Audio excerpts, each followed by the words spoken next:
Welcome to the award-winning movie podcast. This is the podcast where each week we give out awards to movies based on any criteria we can think of. This week we're talking romance and are looking at the best ever couple in a movie. Then we're going to be moving on and talking about the best ever joke in a movie. Insanely subjective, but a lot of fun. Enjoy! I keep meaning to ask you guys, actually, if we're giving out awards, shouldn't we be an organisation name, like the Association Guild of Irrelevant Awards America? We can be the award-winning movie podcast Academy Awards. So when you get an award, you get an AWPA award, an AWPA award. Yes, correct. Okay. Should we do our first category of the day then? Yeah, sure.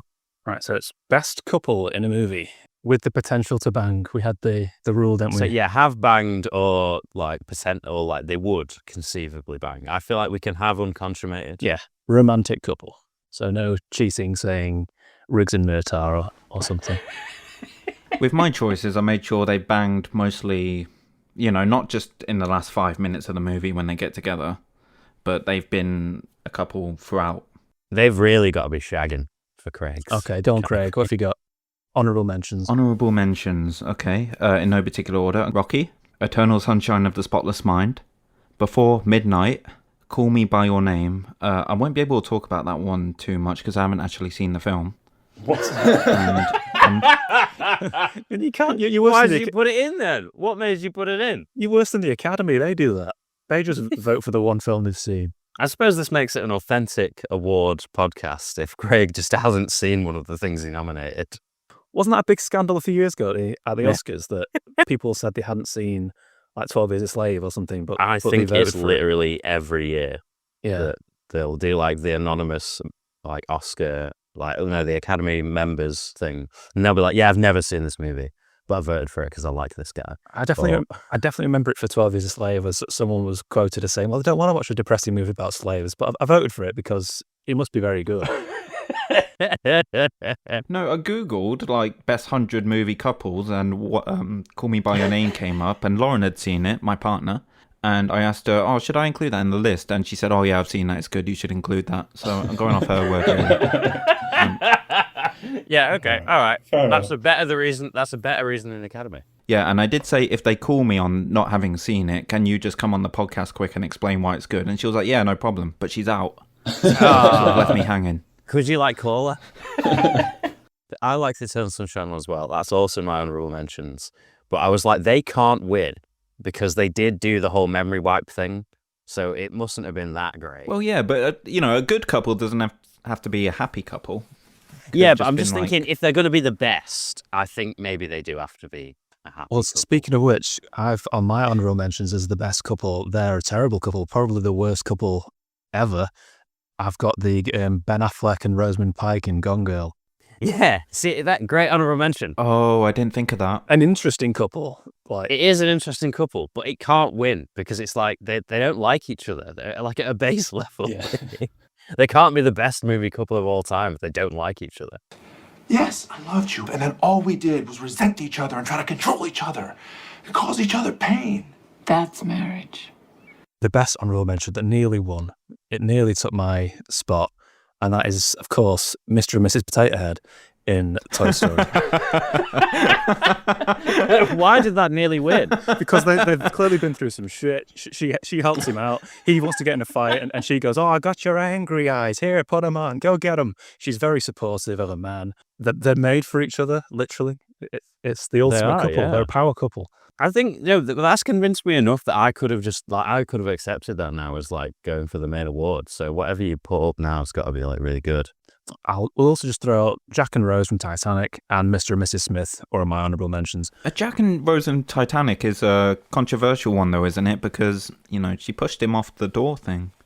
I know he was dead already. Well, she didn't push him off. There wasn't a brawl on the door. There was room on. This is why they've lasted though. People just talk about whether there was room on that door for both of them to float, and I think it's been proven that there was, and she just let him freeze to death. Yeah, that movie's kind of all about Rose for me. My criteria for the best couple ever was that one person makes the other one better, and the other one makes them better. They both improve each other and help each other. I thought would be a good way of judging the best couple. With Jack and Rose, I feel like Jack like changes her life and helps her a lot, but she just doesn't really help him a lot and gets him killed. So it's kind of one-sided.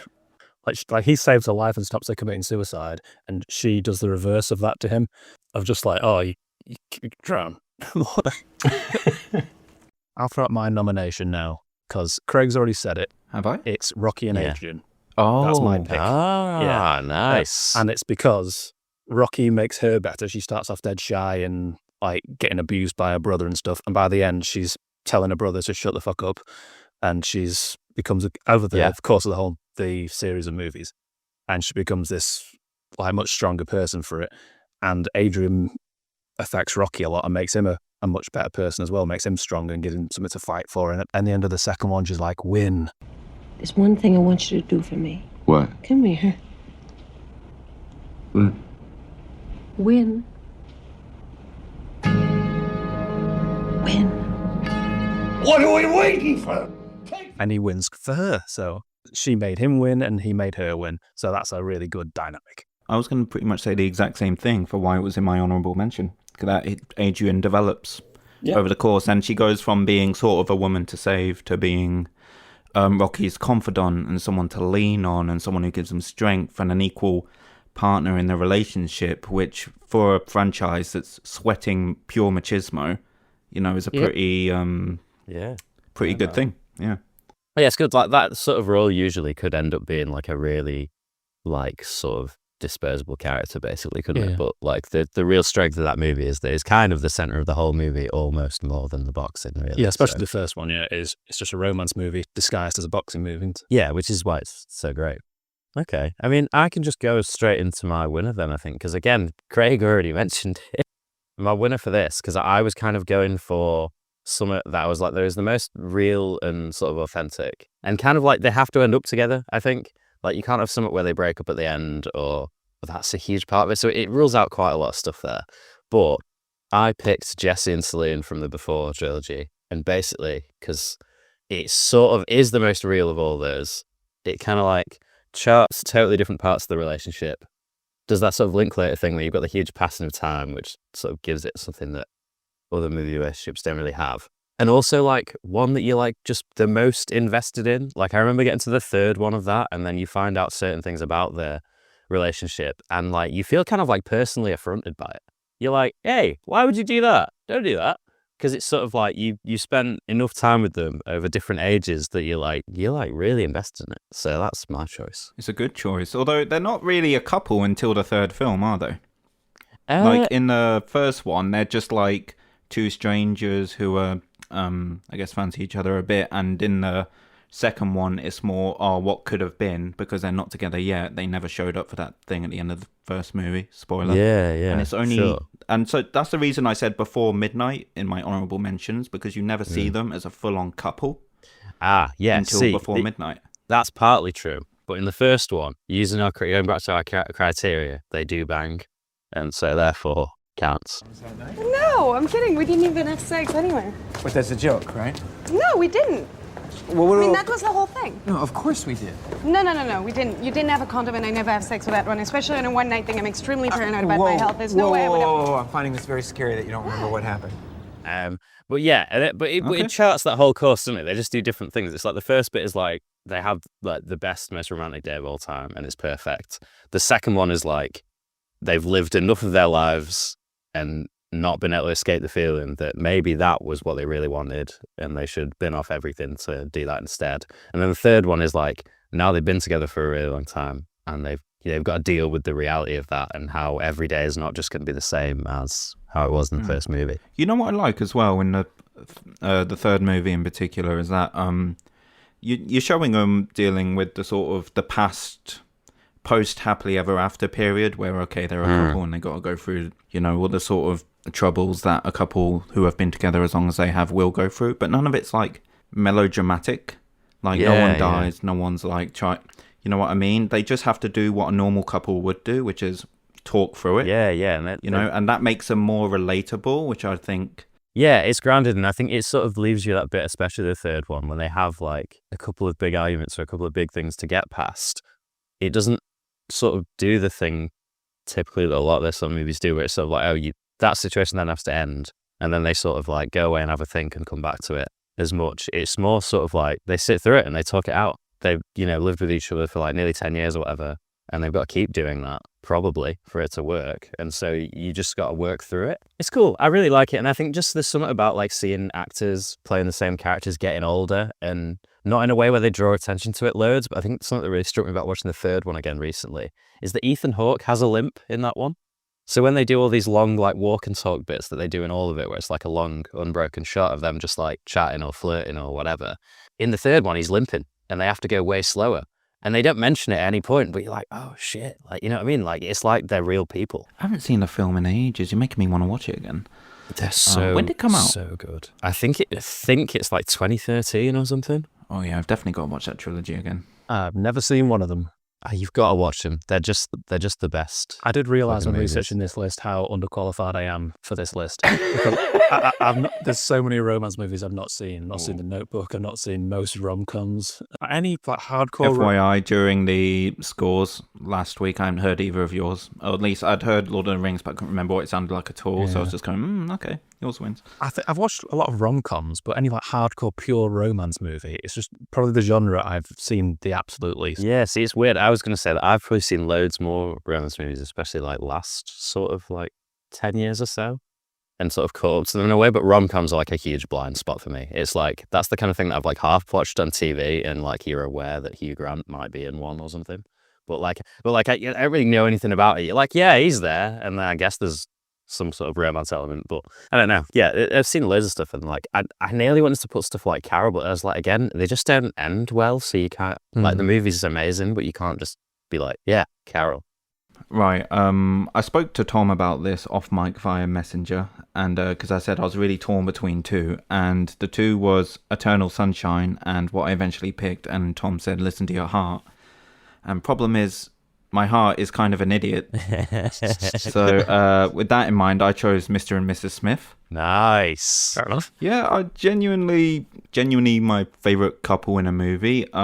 Firstly, I don't think you really have to make a huge argument for the chemistry between the actors, because obviously they got together in real life and sort of had an effect on pop culture, really, like as a couple. So kind of a significant couple in a movie. Yeah, and it's a weird sort of inversion of that dynamic where they get two attractive people to play against each other and everyone's like, oh, are they dating? How are they not dating? But then like obviously this is the other way around, right? Is it the other way around? Were they together before that? Or was that the original of that? They got together on the set of Mr. and Mrs. Smith. Oh, yes, so they'd leave their partners to do that. Yeah, maybe that's like the original of that sort of rom-com dynamic where it's like the star power built around it. Yeah, I'm not sure when it was like unveiled to the world that they were a thing, or because I just remember that being all the talk about it. They should do a sequel now that Angelina Jolie and Brad Pitt are broken up, and it's Mr. and Mrs. Smith 2, but they really try and kill each other, fighting over the kids, and the kids get involved. I feel like that would be a horrifying movie. What a bummer. Kill each other. Yeah, it'd be really depressing. It'd be great. I'm pretty sure another movie came out with another movie with both of them came out just before they announced their separation. So I think they bookended their relationship with making movies together. I think it's a bit before it, but yeah, another one you mean, they're on an island or something. I think she directed it. Could be wrong. Yeah, she's been directing loads recently, hasn't she? I've not seen like a huge amount of them, but she's basically only directing, right? Yeah, I think so. Yeah, and just to finish up, I can't, I'm not going to try and pull more subtext out of the film than it has, because at the end of the day, it's an action blockbuster, although I think it's aged really well. And I think what the film does do, it sort of represents the kind of Instagram couple before Instagram couples were a thing. They have like the nice house, the nice cars, the money, sort of the couple down the street that everyone would want to be, but they're not really talking to each other. They barely make eye contact. And I think the film, when they find out, who the other person is, they're forced to talk to each other and really get to know each other on a deeper level. And I think that's quite something that relates to real life couples a fair bit, because I think you can get into a rut where you live with a person and you go through a routine with them day to day and you go to work, but you sort of lose that connection with them. And the film sort of reminds you that that's something you have to rekindle, and you have to talk to your partner on a deep level. And it is a fucking entertaining film, and I love it, and that's why they're my best couple. Fair point. Nice. Yeah, they were on my honorable mentions as well, just because they're fun, basically. Do you want my parents? They died when I was 5. I'm an orphan. Who was that kindly fellow who gave you away at our wedding? Paid actor. I said I saw your dad on Fantasy Island. I know. That's a good go with your heart choice as well, because I think between the two, like if you told me what they were, I think I still would have said to, like to go for the one you did. So I think the big thing about Eternal Sunshine, I remember watching it with you and somebody else years ago, Craig. I think it was somebody else at uni had seen it for the first time ever, and they were like, "Oh my god, that ending is such a bummer." And I remember you saying, "But it's not though, is it really?" Because they make a choice that's actually really romantic, even though like every other time they've done it, if they're deciding that they're going to do it over and over again, it's not worked out. So that like nearly pushed it into working for me, but obviously ultimately they do still try and mind wipe each other, so they just can't be the best. Do you agree with that? What they say about the ending being in a loop, that they're sort of doomed to repeat it over and over and over again for the rest of their lives? Yeah, kind of. I kind of get that, but not like doomed, but as in like, it's like, okay, it's likely going to go that way because it did every other time. But I feel like the romantic part is that they choose to do it anyway on the off chance that it will work out because they do actually really like each other. So yeah, I don't know. I kind of really like that about it. So it's not like this huge downer that I think some people read it as when they see it. I can't see anything that I don't like about you. But you will. Right now, I can't. But you will. You will think of things. And I'll get bored with you and feel trapped because that's what happens with me.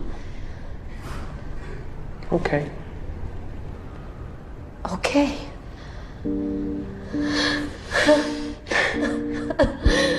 Okay.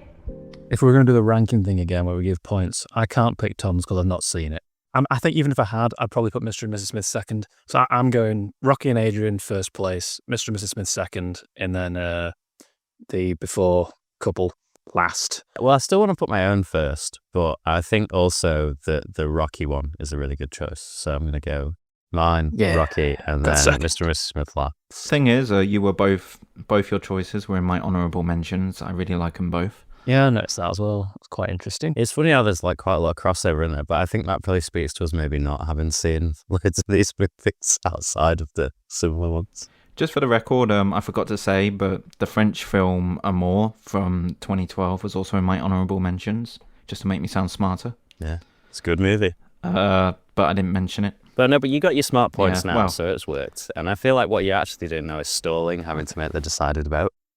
You know what, just for the last film in the trilogy, I'm going to give it to the Before trilogy. Yeah. The winner of the best couple of all time is the people Jesse from and Celine. Jesse and Celine from the Before thing. I want to keep talking to you. I have no idea what your situation is, but I feel like we have some kind of connection, right? Yeah, me too. I forgot to say some of my criteria, and one of them was which couple I'd like to get involved with.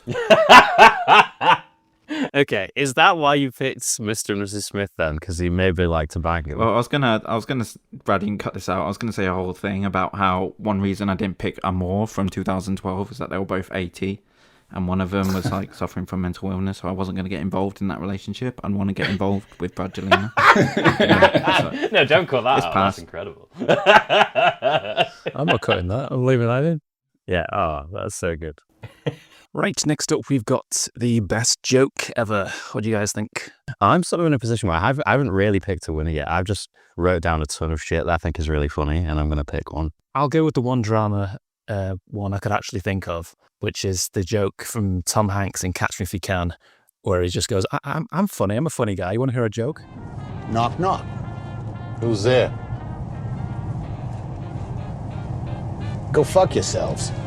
See, that's a pretty good joke, but that just, as soon as you were saying it, I was like, that's just a worse version of the Tom Cruise phone call in Tropic Thunder. Oh, yeah, which is, of course, also on my list. Yeah. No, it's got to be on the list because it's really fucking funny. This is Flaming Dragon! Okay, Flaming Dragon.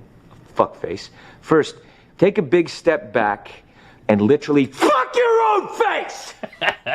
I also had from Tropic Thunder when Ben Stiller throws the child off a bridge. It's really funny. Yeah, I remember Just watching as that a for the flip. first time Yeah. and just crying because it's so stupid.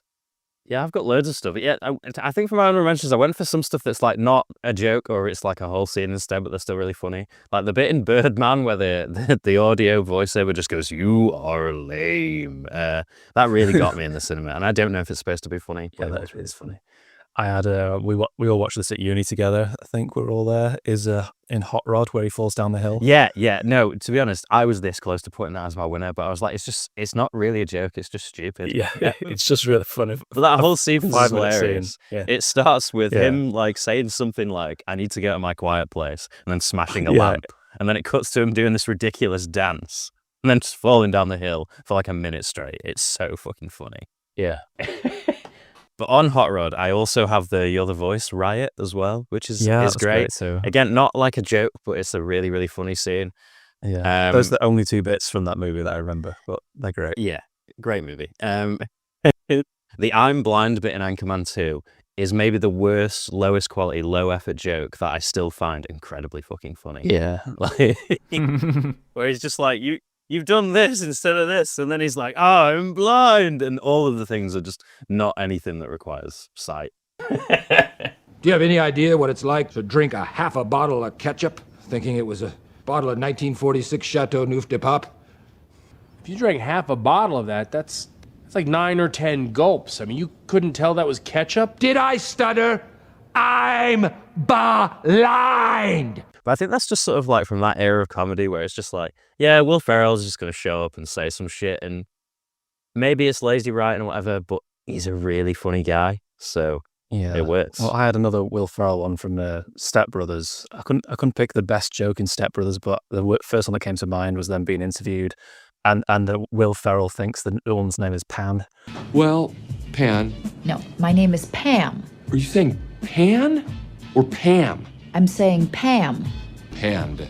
With an There's M. a D on the end. There's no D. It's Pam. It's like calm. Here, it's P. Except P-A-N-M. M. N. Two M's. M. That was the confusion. No, there's just one M. And that goes on for way too long. And then from the other guys, I had the start where they say, aim for the bushes. Yeah, aim for the bushes, and they jump off a building and die. Yeah, I nearly put suicide. that. And then I think in my other ones I also included the tuna versus lion debate thing, which is not like just a joke, but that's really funny. Yeah, that's great.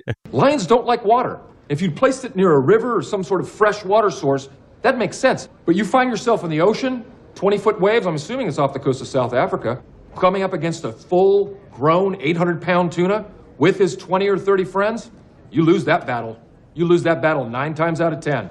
It's in the other guys where the guy chases after them and goes, "You get back here and make love to my wife." I think so. I think so, yeah. Yeah. Sorry, I was just trying to find a name. Like, I like a very specific thing that I've forgotten the name of. Basically, it's when a character misunderstands something. So one character thinks one thing, and another character thinks another thing, and the misunderstanding between them creates comedy, if that makes sense. Yeah, I know what you mean. Yeah. Like, for example, Always Sunny in Philadelphia episode when Charlie thinks, who was it, Dennis has murdered someone? Oh, I think you're talking about the one where they think Mac's a serial killer, but really he's been dating someone who's transgender or something, and he's trying to hide it. Yes, and the conversations between them are based on Charlie thinking Mac's a serial killer, but that is the great genre of joke. But the best one in Sunny, because I was trying to think of what you were trying to explain then. The best one in Sunny is where they're talking about cream pies, and for some reason, and Charlie thinks this is about an actual cream pie, and then he's like, "Oh, we're gonna give me and Frank have been giving them to little kids," and Dennis and Mac are like, "Oh my god." And that's my favorite. A lot of trouble for that. That's a good example. It's like you can get in a lot of shit for that. That is a good example. Yeah, that's a very good example of the sort of thing I like. So, Holy Grail, it's a flesh wound. Yeah, fantastic joke. 'Tis but a scratch. A scratch? Your arm's off. No, it isn't. Well, what's that then? I've heard worse. That's not what you were talking about, though, is it? It's not, but we're here. No, but that's my general genre of jokes. The Hangover. So there's two I really like from The Hangover. One is their friend Doug has been kidnapped, and someone says, "I've got your friend Doug." They go to pick him up, but it turns out it's a completely different guy. Now you give us our 80 grand back and take him with you. No, come on, man. I'll be your Doug. And That floors me every single time. And in the same movie, there's a thing about Ed Helms' character's ring, engagement ring for his wife. He said, my grandmother made it through the Holocaust with this ring. I didn't know they gave out rings during the Holocaust. Yeah, that bit. Yeah. It's good fun. Yeah, so as Zach Galifianakis goes, oh, really? I didn't know they gave out rings in Holocaust. That was me, that joke. The ring I'm going to give to Melissa. You remember my grandmother's Holocaust ring? I didn't know they gave out rings at the Holocaust. Airplane as well. Well, if you've gone from Airplane, Airplane's got loads on it. Airplane's got thousands, yeah. Very hard to choose. But I've gone for when they blow up the autopilot inflatable doll thing and you see a big smile on the doll, and then later on you see a cigarette, like it's just gotten a blowjob. That floors me. My ad from Airplane was the guy in the cockpit saying, the pilot, I guess you call him. The guy in the cockpit. Like, yeah, the cockpit man. Yeah, the main pilot. I wasn't sure if it was the co-pilot, but no, it's the main pilot. Joey, have you ever been in a Turkish prison? Joey, you ever hang around a gymnasium? Have you ever seen a grown man naked? and it keeps on doing, and then the final one is, so, have you ever seen a grown man naked? Jesus. It's so dark. Say, Billy. See, the one I got from, not Airplane, but Naked Gun, I just like jokes that are really stupid, I think. But the one where he's on the ladder and she's gone up before him and he goes, nice beaver, and then she passes him down this like beaver taxidermy. Yeah. Although, actually related to your Airplane joke that you really liked, Brad, I was like, that's quite similar to one of my other choices that I nearly put as my favourite one. And it's the scene from The Big Lebowski where they're asking the kid if this is his homework and they're like interrogating him. The kid's called Larry. And, oh, yeah. Yeah, and then John Goodman just gets like progressively more and more angry with him until the point he goes, you ever heard of Vietnam, Larry? And then everyone is just confused by it because it comes out of nowhere. We know it's his fucking homework. Where's the fucking money, you little brat? Look, Larry, have you ever heard of Vietnam? And then obviously he smashes up the car and he's like, you see what happens, Larry, when you fuck a stranger in the ass? You see what happens?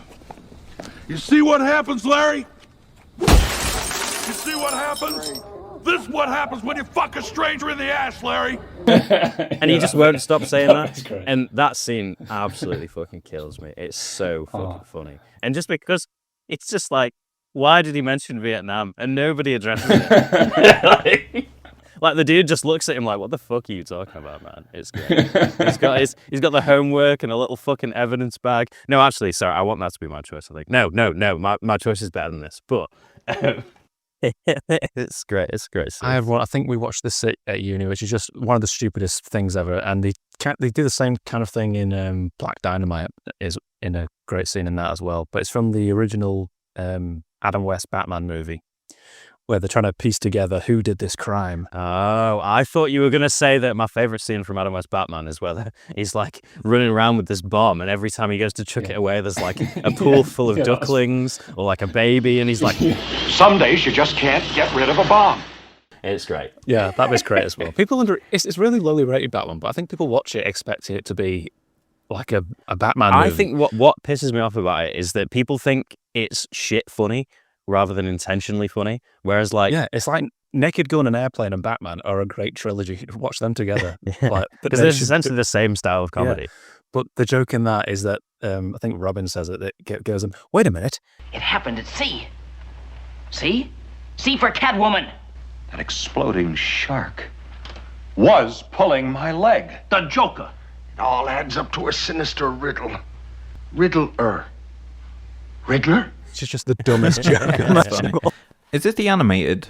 No. The animated. No, that animated one that we watched, Return of the Great Crusader, is really funny. But it's the original Batman movie with Adam West. I remember you laughing for days at a bit of foil coming from the sky and goes, what does that mean? It means we've been foiled. Yeah. It's a genius, stupid joke. I remember Tom floored at that. Yeah. I was drinking Guinness at the cinema laughing at that, so that was a great movie to watch in the cinema. I think we're like one of 5 people on the planet that watched that film. Yeah, that was really fun. So fun. Right, I'll just say one more from Naked Gun. His wife's just left him, so he gets off the plane. The press is all there. I did it for her. I did everything for her. and now she's gone. And you came down here to get a hot story, didn't you? Pictures of me to sell your lousy newspaper. Frank. Sure, you think I'm a big hero, the man of the hour? Well, do any of you understand how a man can hurt inside? Yeah, no, I love that one. I love that one. It's just so random and stupid, and it always makes me laugh. It's great. So I'm going to put forward, you sort of already mentioned it. I voted for this because Black Dynamite is the funniest movie of all time. And just every throwaway line is funny. As I was searching the transcripts of this scene, I found another one, which is, I'm declaring war on anyone who sells drugs in the community. But Black Dynamite, I sell drugs in the community. But it's the Little Richard scene. It's like, I know it's all scene, but the joke is just fantastic because it's so fucking stupid. Who is the Greek demigod of medicine who believed that snakes' tongues had mystical healing powers? Asclepius, of course. He had a staff with snakes intertwining all around that bitch. They call it Asclepius' staff. It's a symbol the medical field uses to this day. I've seen it. I haven't seen Black Dynamite all the way through. You've never seen it all the way through? I've just seen the one scene where they're trying to figure out who the dude is. Oh, Yeah, that is the you scene, know yeah. why I've Yeah, seen that no, scene. That's the only scene I've seen. You've got to watch it. Basically, every other line in it is funny as fuck. It's so funny. Well, there's a point where he just says, "You're a corn-fed fool with a lot of muscle mass," and it's like, that's just an incredibly funny thing to say. Yeah, it's just good written dialogue in that way. The specificity of it just really Yeah, fun. like where it's not like an actual joke. It's just really funny. It's things to say. But yeah, that's my choice. Right, well, I've gone for one that I thought, it's not the funniest joke of all time. It is funny, but it's more that I can make a debate about this being the best joke ever. And it's the end of Life of Brian, where they sing "Always Look on the Bright Side of Life" whilst being crucified. Because while that is funny, it's more than a joke. It's like a life lesson. It's a dogma. It's a criticism of religion. It's a criticism of general life. It's got like 5 layers of irony going on, and it's really funny. I always look on the bright side of life. See, my sense for that is that I know the reason you picked it, but the funniest joke in Life of Brian is the graffiti scene. Yeah, that one's good too. Where he's getting his Latin corrected by the Roman guard. Yeah, well, it's good. Right, Craig, what have you gone for? A personal favourite of mine, and if I could have picked any comedy to have seen in the cinema when it came out, to like watch the audience experiencing a bunch of iconic jokes for the first time, it would have been this film. And the film that is in is Spinal Tap. This is Spinal Tap. All right. And I've gone for, it's really hard because I love all the jokes in that, but I've gone for the most iconic one, which is goes up to 11. This goes to 11. Yeah, this goes up to 11. I know it's coming, but I still laugh every time. Like, not as much as the first time I saw it, but like, I think knowing as well that that joke became so iconic that Marshall amps actually changed the design of the amp so the little knob did actually go to 11, I think speaks volume about how effective that freaking joke was. Speaks volume? So, I was going to say, I thought you did a pun. Yeah, okay, I like that. What's the pun intended, Craig? No. I'm ashamed. One louder. Why don't you just make 10 louder and make 10 be the top number and make that a little louder? These go to 11. Okay, well, I'm ready to vote. I think I'm going to vote Craig's. He convinced me. A joke that caused them to change the design of amps. It's got to win. Is this a sympathy vote, Tom? Because I always vote for yours to win. No, I'm voting for that one because I'm like, other shit is just like shit that I found funny. I was like, I could have equally picked anything on my list and just been like, yeah, I'm happy with that. But I feel like that yours is a good case for it, which I think was Brad's angle as well. I'd still vote mine as the best ever because it's just the definition of Monty Python's ideas about life of just, even when you're being crucified, you're about to die, just saying, oh, it's just doesn't matter though. Always look on the bright side of life. It's perfect irony, sums up the movie. It's also just a great end to the movie to go out on a musical number of them all whistling. And it's the most popular funeral song in the UK and has been for like 50 years. That's insane. So, I've never been to a funeral where it played, so it's like, where are these people dying? They're playing. Yeah, God knows. I'm like, am I missing out on all the best funerals? What the fuck's happening? So I'm sticking with mine. So if Craig sticks with his, he's got the win. I stick with mine. Then the winner of the best joke ever is This is Spinal Tap. This goes up to 11.